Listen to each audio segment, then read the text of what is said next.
Bonjour tout le monde, bienvenue à la troisième capsule de 5 sur les agressions à caractère sexuel qu'on vous présente cette semaine. Les capsules sont toujours une présentation du Calax La Baume Gaspésie en collaboration avec le Cégep de Gaspé. Aujourd'hui, petite capsule sur la technologie. Plus particulièrement, on va parler de sextage aujourd'hui. Tout d'abord, je me répète, mais c'est pas grave, les agressions à caractère sexuel, il n'est pas obligé qu'il y ait un contact physique entre deux personnes. Donc, la majorité des formes d'agression à caractère sexuel peuvent tout à fait se faire en ligne. Puis les conséquences ne sont pas moins graves parce que c'est virtuel. Les conséquences sont aussi importantes pour les victimes. Donc, j'ai dit qu'on parlait de sextage, donc de conversation, d'envoi de photos, d'envoi de vidéos sexuellement explicites entre deux personnes. Puis là, évidemment, comprenez-moi bien, pour des personnes majeures et consentantes, il n'y a aucun problème à s'envoyer ces fichiers des fichiers de cette nature-là. C'est une pratique sexuelle comme une autre, donc ça va. Par contre, dans certaines situations, ça peut devenir problématique. Par exemple, quand une des deux personnes utilise les fichiers partagés pour menacer l'autre personne, pour essayer d'avoir quelque chose en échange. Donc, à ce moment-là, on va parler d'extorsion. Donc, je vous donne un exemple. Moi, je reçois la photo de quelqu'un nu ou la vidéo. Tu sais, on a une relation sexuelle à distance. Puis là, j'ai dit, si tu m'envoies pas 1000$ demain, moi, j'envoie ça à toute ta liste de contacts. Ça fonctionne pas. Ça, c'est de l'extorsion et c'est criminel. Donc, il y a ça, quand il y a utilisation de menaces avec ces fichiers-là.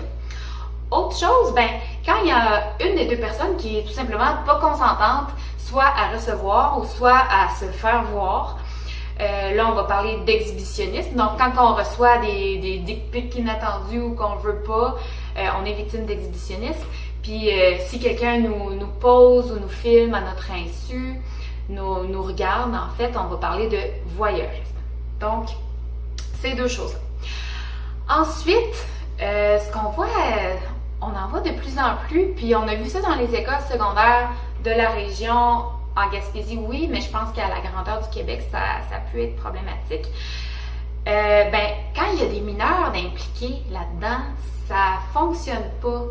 On parle de pornographie juvénile quand les personnes qui sont représentées sur les fichiers sont mineures.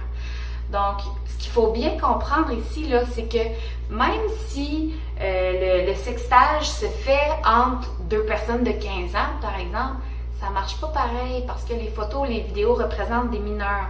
Donc, théoriquement, là, les deux pourraient se faire accuser.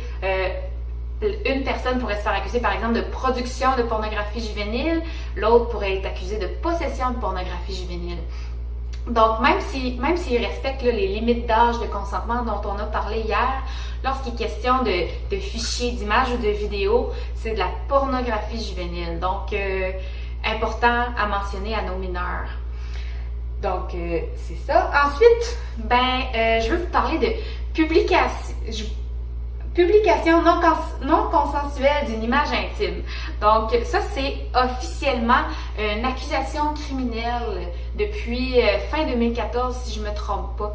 Donc, le fait de partager, de diffuser un fichier représentant quelqu'un d'autre qui n'est pas consentant, c'est un crime, ça mène à un dossier criminel si on fait ça.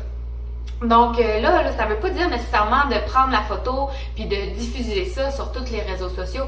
Oui, ça arrive puis c'est extrêmement grave, mais il y a aussi juste le fait de recevoir une photo puis de le montrer à ton ami à côté, c'est criminel aussi. Donc c'est super important à savoir et à comprendre. Donc c'est ça, il faut faire attention à ça. Donc la technologie, puis je reviens sur ce que je disais au début, vous avez tout à fait le droit de vous sexter entre adultes consentants, ça va.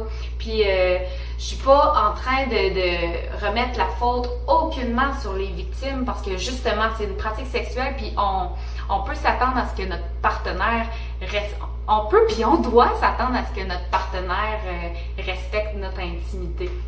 Mais l'idée aujourd'hui, c'était que vous soyez conscient de tout ce que ça peut impliquer de faire cette pratique sexuelle-là. Il y a des risques, mais c'est ça, comprenez-moi bien, la responsabilité appartient toujours à la personne qui respecte pas le consentement de l'autre personne qui partage les fichiers. Donc, on se reparle demain. C'était tout pour moi aujourd'hui. Au revoir!